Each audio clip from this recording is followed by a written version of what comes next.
નમસ્કાર, એકવાર ફરીથી સૌનું સ્વાગત છે। માધવપુરના મેળાની વાત કરશું। આગામી તારીખ 17/4/2024 રામનવમીથી માધવપુરનો મેળો શરૂ થઈ રહ્યો છે। તેની સંપૂર્ણ તૈયારીઓ પૂર્ણતાને આરે છે। તૈયારીઓનું દ્રશ્ય તમે જોઈ શકો છો। બેકગ્રાઉન્ડમાં ગઈ સાલનો મારો વિડીયો છે। માધવપુરના મેળાની તૈયારીઓ તો થઈ ગઈ છે, પણ મેળો કરતાં પહેલાં આપ લોકોએ શું ધ્યાનમાં રાખવું અને શું જોવાનું ચૂકી ન જાય તેની સંપૂર્ણ માહિતી સાથે આજનો આ વિડીયો। તો મેળાનો આનંદ માણવાનો છે, સાથે સાથે થોડી તકેદારી રાખવાની છે। સૌ પ્રથમ 2-3 ભાગમાં વાત કરીએ તો આ મેળાનું જે ચકડોળવાળું ગ્રાઉન્ડ છે, સૌથી વધુ ભીડ જ્યાં જોવા મળતી હોય એવું ચકડોળવાળું ગ્રાઉન્ડ। આ ચકડોળવાળા ગ્રાઉન્ડમાં તમારે ખાસ નાના બાળકોનું ધ્યાન રાખવાનું, કારણ કે અહીં ખૂબ સારી ભીડ હોય છે અને ગઈ સાલ મોબાઈલ અને વોલેટની ચોરીના ખૂબ જ બનાવો બન્યા। તો મોબાઈલ અને વોલેટની ખાસ તકેદારી રાખવી અને અવનવા અઢળક ચકડોળો અહીં જોવા મળશે। ત્યાર પછી હેન્ડીક્રાફ્ટ હાટ એક મેળામાં હશે। 7 સિસ્ટર્સ જે અરુણાચલ પ્રદેશ, મેઘાલય, મણિપુર એ 7 રાજ્યોની સાંસ્કૃતિક ઝલકવાળું આ જે 7 સિસ્ટર્સની જે ઝલક અને ત્યાંની અવનવી વસ્તુઓ, હેન્ડીક્રાફ્ટનું આ મેદાન અવશ્ય જોવું। શાંતિ અને સરળતાથી આ મેદાન તમે જોશો અને અવનવી આઈટમ ખરીદી શકશો। ત્યાર પછી સાંસ્કૃતિક કાર્યક્રમની વાત કરીએ તો આ વખતે 17 તારીખે હાસ્યનું તોફાન એવા જીતુભાઈ દ્વારકાવાળાનો કાર્યક્રમ પ્રથમ દિવસે જ છે। ત્યાર પછી બીજા દિવસે ઓસમાણ મીર અને તેની ટીમ છે એ સૂફી સંગીતની રમઝટ બોલાવવાની છે। કોકિલ કંઠી કિંજલબેન દવે પણ આવી રહ્યા છે 19/4/2024ના રોજ, તેમનો જબરજસ્ત કાર્યક્રમ। અને છેલ્લે લોક સાહિત્યનું ઉજળું નામ એવા માયાભાઈ આહિરનો કાર્યક્રમ આજુ વખતે રાખેલો છે। ખૂબ જ અદ્ભુત આવા સાંસ્કૃતિક કાર્યક્રમો નિહાળવા માટે જર્મન એસી ડોમની વ્યવસ્થા કરવામાં આવી છે। સંપૂર્ણ એસીવાળો આ ડોમ છે।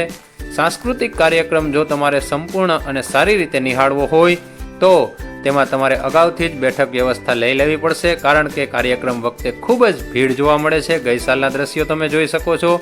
પોલીસની સુરક્ષા વચ્ચે શાંતિથી તમારી જગ્યાએ કોઈ પણ એક જગ્યા સીટ તમે લઈ અને વ્યવસ્થિત ફૂલ એસી ડોમમાં તમે અવનવા સાંસ્કૃતિક કાર્યક્રમનો આનંદ માણી શકશો।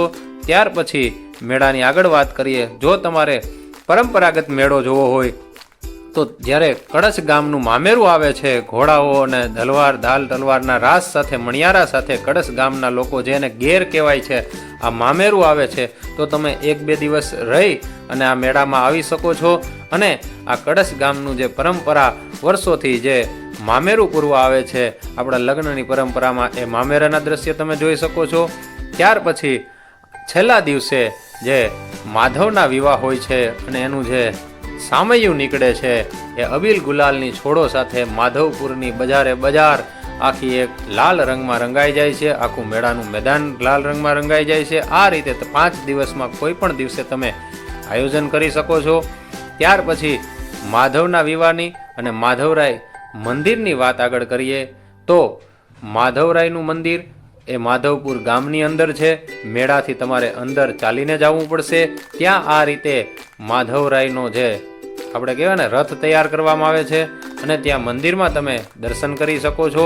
ઇતિહાસની પણ આગળ વાત કરીશ, એ પહેલાં થોડી વાત આ માધવરાયના મંદિરની વાત કરું તો અદ્ભુત મંદિર છે અને દર વર્ષે અહીં રથ આવો શણગારવામાં આવે છે। કાયમી રથની એ સાંજે છે એ સામૈયા થાય છે, એની ગલીઓમાં થઈ અને રાસ રમતા રમતા સામૈયા આગળ વધે છે। હવે માધવપુરના મેળાની ઇતિહાસની વાત કરીએ તો અરુણાચલ પ્રદેશની દીકરી આપણા રૂખમણી બા, જેને કૃષ્ણ ભગવાન કૃષ્ણ કનૈયો અપહરણ કરી અને લઈ આવ્યો અને એવી જગ્યા કે જ્યાં અત્યાર સુધી કોઈના લગ્ન ન થયા હોય એવી કહેવત છે કે માધવપુર એને દરિયાને પાછળ ખસેડી અને માધવપુર જગ્યાએ ભગવાને રૂખમણી સાથે 4 ફેરા ફેર્યા છે।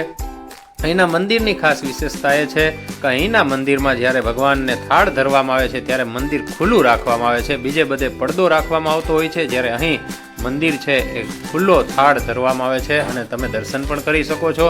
તો આ ગલીઓમાં જ્યારે આ જે કાનુડાની એ જ્યારે એના હામૈયા જ્યારે નીકળે છે ત્યારે એના અદ્ભુત દ્રશ્યો તમે જોઈ શકો છો। અદ્ભુત અવિસ્મરણીય માધવપુરનો મેળો જીવનમાં એકવાર જરૂર કરજો, મજા આવશે। અસ્તુ, જય માધવ।